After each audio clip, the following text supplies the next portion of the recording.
بنورنا الدنيا وننشر في الفضاء أملا ونعلي عزم همتنا فمن طلب العلا وصل. بسم الله الرحمن الرحيم. الحمد لله رب العالمين والعاقبة للمتقين والصلاة والسلام على سيد الأنبياء والمرسلين سيدنا وحبيبنا وحبيب رب العالمين محمد وعلى آله وأصحابه ومن هدى بهديه إلى يوم الدين. اس سے قبل بیان کیا گیا کہ جتنی بھی کتابیں ہمارے یہاں پر درس نظامی میں شامل ہے ان کتابوں کو کچھ نہ کچھ سوچ کر ہمارے اکابرین نے نصاب کا حصہ بنایا. کتب ستہ، ان کتب ستہ کے سلسلے میں بتایا گیا کہ ہر کتاب یہ اپنے اندر کوئی نہ کوئی خصوصیت رکھتی ہے. ترمذی کے سلسلے میں بیان کیا گیا کہ ترمذی کی خصوصیت یہ ہے کہ وہ مستدلات ائمہ کو بیان کرتے ہیں. کس کو بیان کرتے ہیں؟ مستدلات ائمہ. اگرچہ امام ترمذی رحمۃ اللہ علیہ کے زمانے تک مذاہب اربعہ کلی طور پر مدون نہیں ہوئے تھے، ابھی اپنے ابتدائی مرحلے سے گزر رہے تھے. اس لیے کہ امام ترمذی یہ امام بخاری کے تلامذہ میں سے، تو آپ کا دور تیسری صدی ہجری ہے. تو امام ترمذی رحمۃ اللہ علیہ کی خصوصیت یہ تھی کہ ان کا حافظہ بڑا مضبوط تھا، اور تعجب کی بات یہ کان ضریر البصر، آپ کو آنکھ سے اچھی طرح دکھائی نہیں دیتا تھا. ضریر البصر ایک ہوتا ہے اعمى اور ایک ہوتا ہے ضریر البصر. اعمى اس کو کہتے ہیں جس کو بالکل نظر نہ آتا، اور ضریر البصر اس کو کہتے ہیں جس کو تھوڑا تھوڑا نظر آتا ہو. یعنی ہمارے زمانے کے اعتبار سے جن کو نمبر ہو، لیکن اس زمانے میں چشمے نہیں ہوتے تھے، تو پھر بیچارے وہ ایسے ہی زندگی کیا کرتے تھے، گزار دیتے تھے. جیسا دکھتا تھا ویسے ہی کیا کریں. ٹیکنالوجی تھی اس زمانے میں، چشمے تھے نہیں، اس کا ایجاد نہیں ہوا تھا. تو چشمے جس کو چشمہ ہے اسے شکر ماننا چاہیے، ورنہ ان کا شمار بھی ضرور البصر میں ہوتا. تو امام ترمذی تھے ضریر البصر، البتہ ان کا حافظہ بہت بلند تھا. آپ کے انتقال کے سلسلے میں آتا ہے کہ 13 رجب 278 یا 79 میں آپ کا انتقال ہوا. امام بخاری سے آپ نے براہ راست پڑھا، اور آپ کے زمانے کے جتنے بھی کبار محدثین سے ان سے استفادہ کیا. ضریر البصر ہونے کے باوجود پورے عالم اسلام کو چھان مارا. جہاں یہ سنتے تھے کہ فلاں جگہ پر کوئی محدث ہے، سیدھا پہنچ جاتے تھے وہاں پر. اب یہ کوئی معمولی بات نہیں تھی کہ کسی آدمی کا ضریر البصر ہونا اور پھر اس کے بعد علم کا ایسا آپ کو چسکا لگا تھا کہ آپ برابر اس کے پاس پہنچ جاتے تھے. ان کا ایک حیرت انگیز واقعہ ہے امام ترمذی کا. امام ترمذی فرماتے ہیں کہ میں مدینہ سے نکلا، تو میں مدینہ پہنچا تو مجھے معلوم ہوا کہ ایک شیخ ہے جن سے میں نے پہلے کچھ حدیثیں سنی تھی، ان سے اور کچھ حدیثیں سننا چاہتا تھا. تو ان سے جو پہلے میں نے حدیثیں سنی ان کو لکھ لیا، اور وہ 2 کتابوں کی شکل میں تھی. جب مدینہ پہنچا تو پتہ چلا وہ مکہ گئے، تو میں مدینہ سے پھر مکہ کی طرف آیا. راستے میں میری ان سے ملاقات ہو گئی. میں نے ان سے کہا کہ حدیث سنائی، تو کہا کہ جو پہلی حدیث سنائی تھی اس کا کیا؟ تو ہم نے کہا وہ میرے پاس لکھی ہوئی ہے، مجھے یاد بھی ہے. کہا اچھا پہلے وہ حدیثیں میں آپ کو سناتا ہوں، اور آپ کے پاس جو لکھی ہوئی ہے آپ اس سے مراجعہ کر لو کہ برابر ہے یا نہیں، پھر اس کے بعد آگے حدیثیں سناؤ. کہا ٹھیک ہے. اب وہ کہتے ہیں کہ میں نے اپنے سامان میں 2 کتابیں رکھی تھی. اب وہ دونوں کتابیں میں کیا سمجھا کہ وہی کتابیں ہیں جو ان سے میں نے لکھی تھی.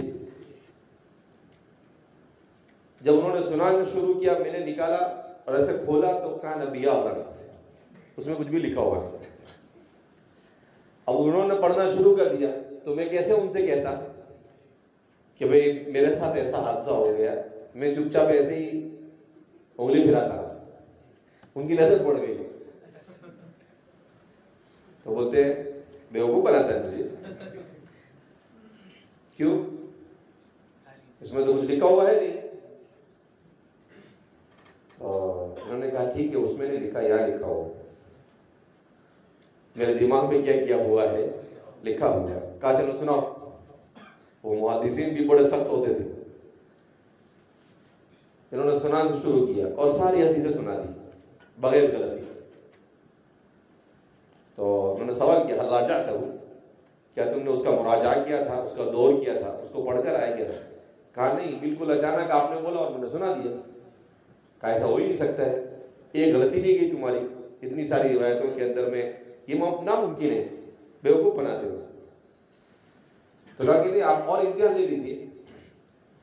تو انہوں نے 40 حدیثیں سند کے ساتھ سنائی ایک ہی مرتبہ اور کہا سناؤ.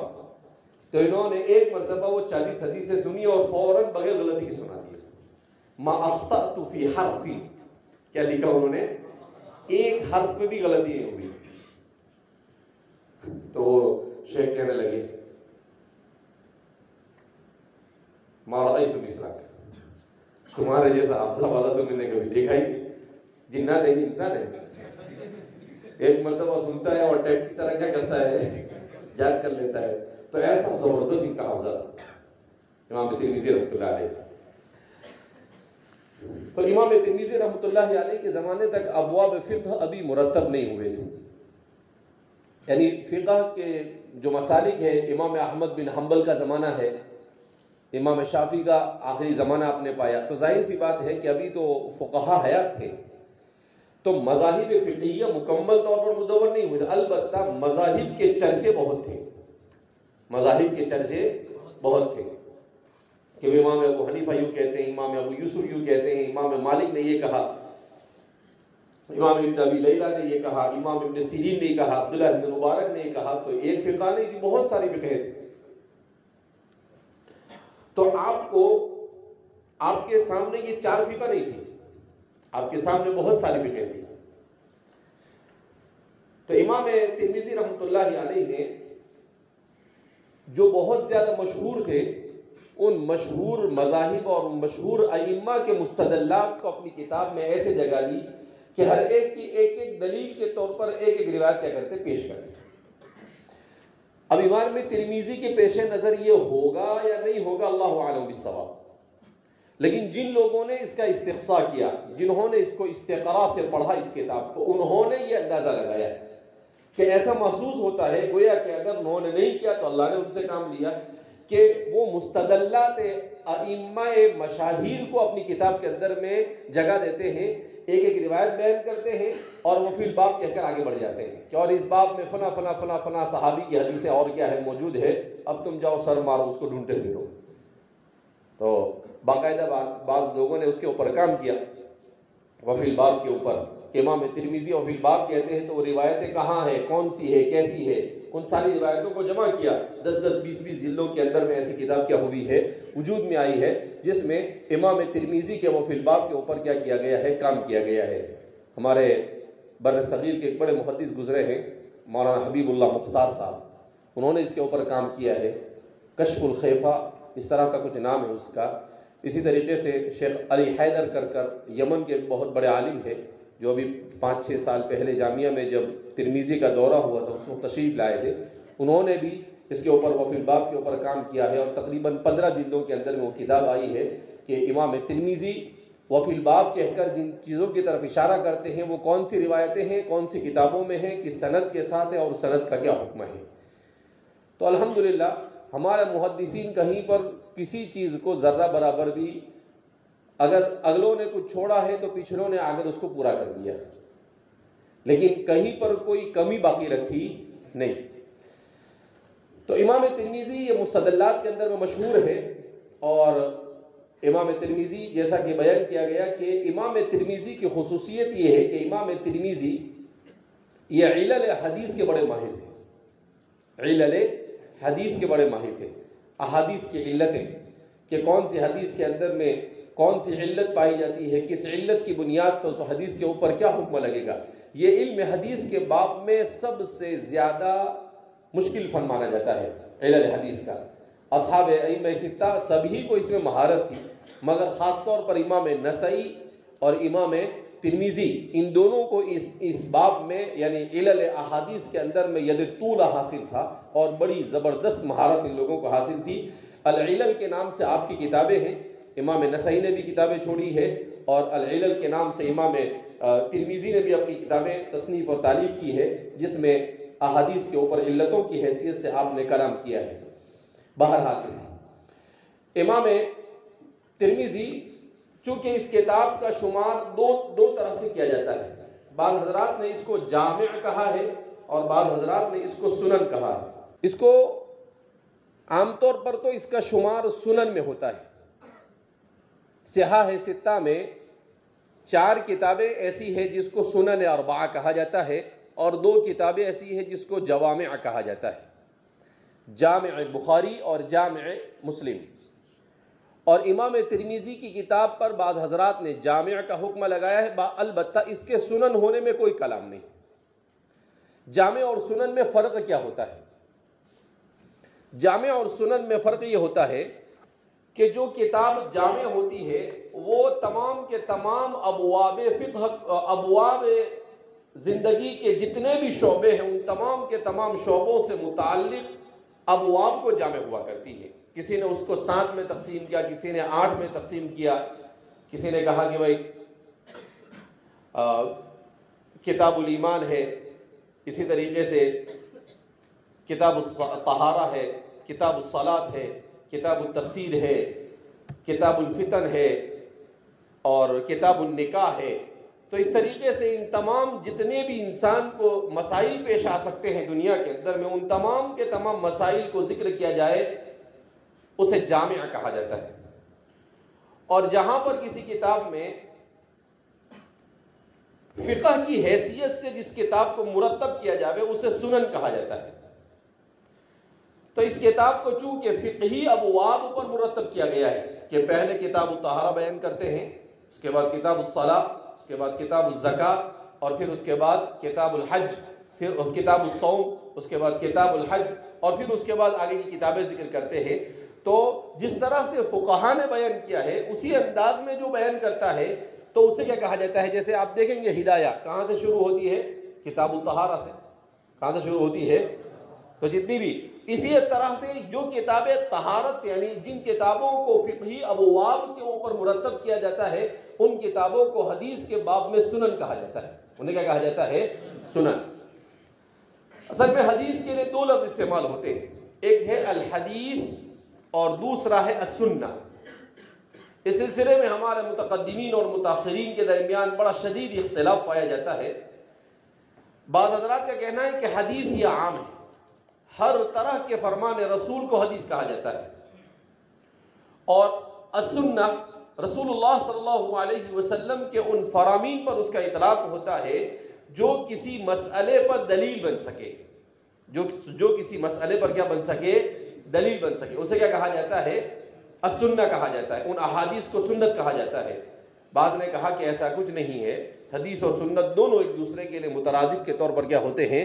استعمال ہوتے ہیں۔ آج تک کہ اس باب کے اندر میں ہمارے محدثین کے مختلف، بعض کہتے ہیں دونوں کو ایک ماننا، بعض کہتے ہیں الگ ماننا۔ بہرحال تو اس طرح سے فقہی ابواب کی ترتیب کے اعتبار سے حدیث کی جو کتابیں مرتب ہوتی ہیں اسے سنن کہا جاتا ہے۔ اس کو جامع اور سنن دونوں کہنے کی وجہ یہ کہ ایک تو اس کی ترتیب فقہی ابواب پر ہے، اور اس میں تمام کے تمام ان چیزوں کو جمع کیا گیا ہے جن کو جوامع کے اندر جمع کیا جاتا ہے۔ اسی وجہ سے اس کو الجامع للامام الترمذی بھی کہتے ہیں۔ تو دونوں چیزیں اس کے اندر میں پائی جاتی ہیں۔ سنن ابی داؤد کو سنن ابی داؤد ہی کہتے ہیں، سنن نسائی کو سنن نسائی کہا جاتا ہے، سنن ابن ماجہ کو سنن ابن ماجہ ہی کہتے ہیں. یہ واحد سیاہ ستہ میں ایسی کتاب ہے جس پر جامع اور سنن دونوں کا اطلاق ہوتا ہے.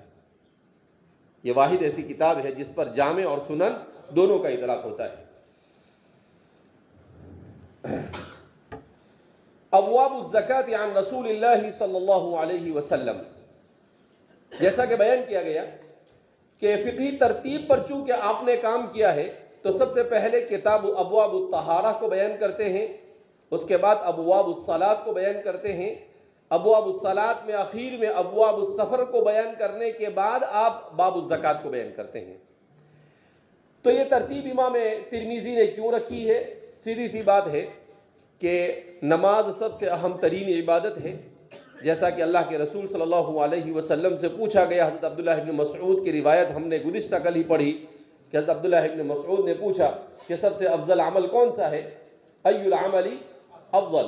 تو اللہ کے رسول صلی اللہ علیہ وسلم نے کیا کہا؟ الصلاۃ علی میقاتھا، کہ نماز کو اس کے وقت پر پڑھنا. اس کا مطلب نماز سب سے اہم ہے. تو نماز اہم ہے مگر نماز طہارت کے بغیر نہیں ہوتی ہے، لہذا اس بنا پر سب سے پہلے طہارت کو بیان کیا اور طہارت کے بعد کس کو بیان کیا؟ نماز کو بیان کیا. تو ظاہر سی بات ہے کہ اگر آدمی ابواب طہارت کو نہیں جانے گا، مسائل طہارت کو نہیں جانے گا تو نماز اس کی کیسے صحیح ہوگی؟ کیونکہ صحت صلاۃ موقوف ہے کس پر؟ نماز کے اوپر. کیونکہ قرآن کریم نے یا ایھا الذین آمنوا اذا قمتم الى الصلاۃ فاغسلوا وجوہکم وایدیکم الى المرافق وامسحوا برؤوسکم وارجلکم الى الکعبین. تو وہاں پر قرآن نے صاف کہہ دیا کہ بھئی وضو کے بغیر نماز ہوگی نہیں. تو وضو یہ گویا کہ صحت صلاۃ کے لیے شرط ہے. جو چیز خارج ہو کسی عبادت سے اس کو شرط کہتے ہیں، جو داخل ہو اسے رکن کہا جاتا ہے. جیسے قیام یہ رکن صلاۃ ہے اور وضو یہ کیا ہے؟ شرط صلاۃ. تو صحت صلاۃ اس پر موقوف ہے. اس وجہ سے پہلے ابواب الطہارت کو ذکر کرتے ہیں، پھر اس کے بعد ابواب الصلاۃ کو ذکر کرتے ہیں، اور ابواب الصلاۃ کے بعد آپ ابواب الزکات کو لاتے ہیں. کیوں؟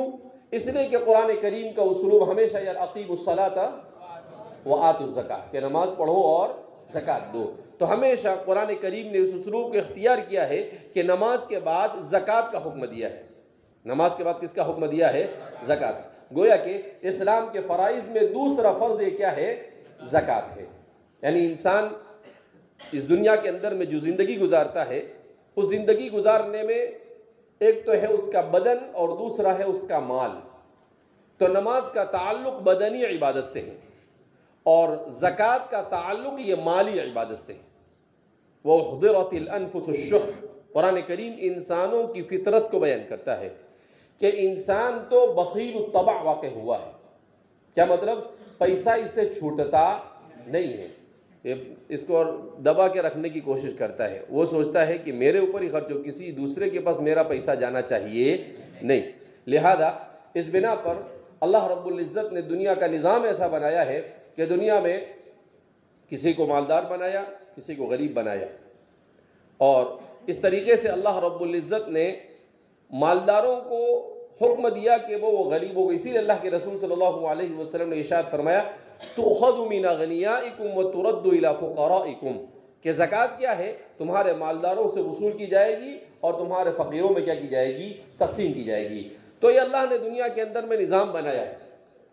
اللہ رب العزت کی اس میں جو حکمتیں ہیں ان حکمتوں کو کوئی سمجھ سکتا نہیں ہے. اگر اللہ چاہتا تو سارے لوگوں کو مالدار بنا دیتا، اور اگر اللہ چاہتا تو سارے لوگوں کو پھکٹے رکھتا. لیکن اللہ نے ایسا نظام بنایا ہے کہ اس دنیا کے اندر میں تنوع ہے. تنوع یہ سنت اللہ ہے. کیوں؟ امام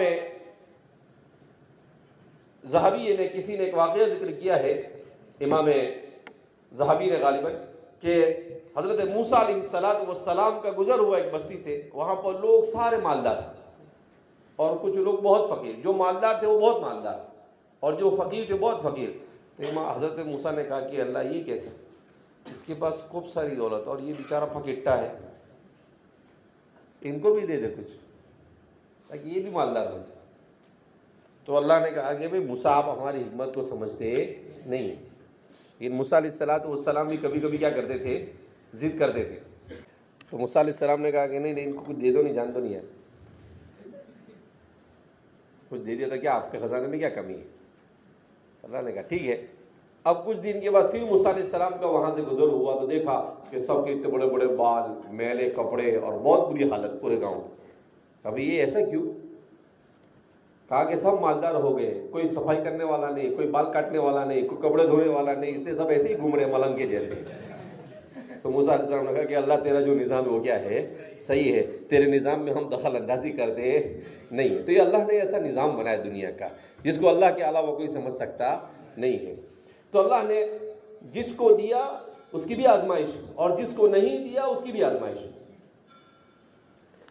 کسی کو دے کر آزماتا ہے اور کسی کو نہ دے کر آزماتا ہے.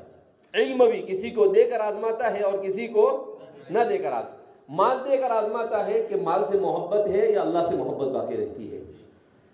مال نہ دے کر آزماتا ہے کہ محتاجی کی حالت میں بھی اللہ رب العزت سے تعلق باقی رکھتا ہے یا اللہ سے بدزن ہو جاتا ہے.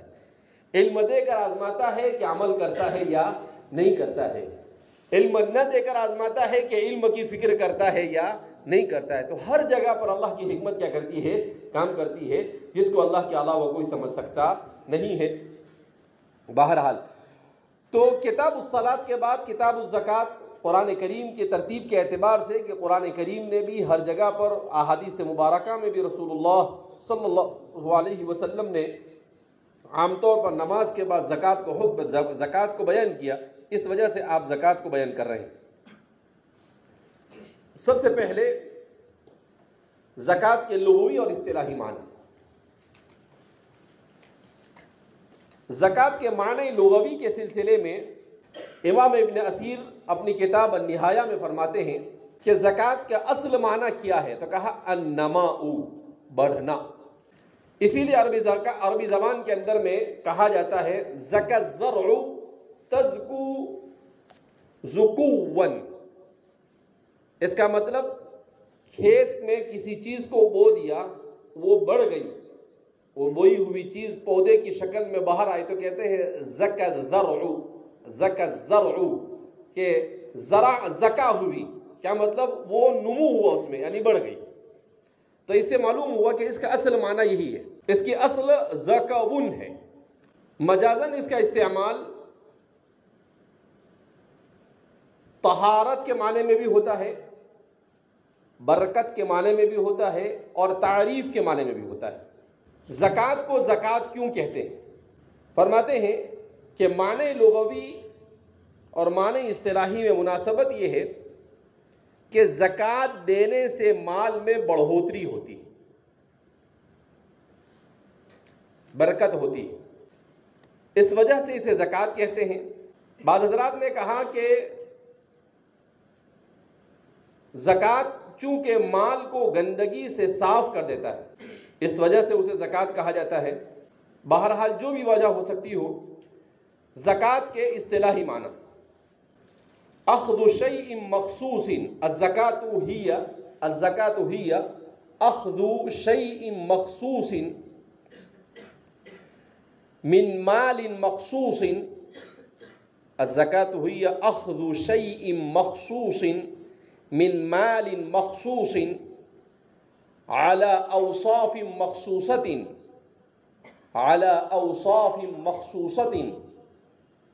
لطائفة مخصوصة.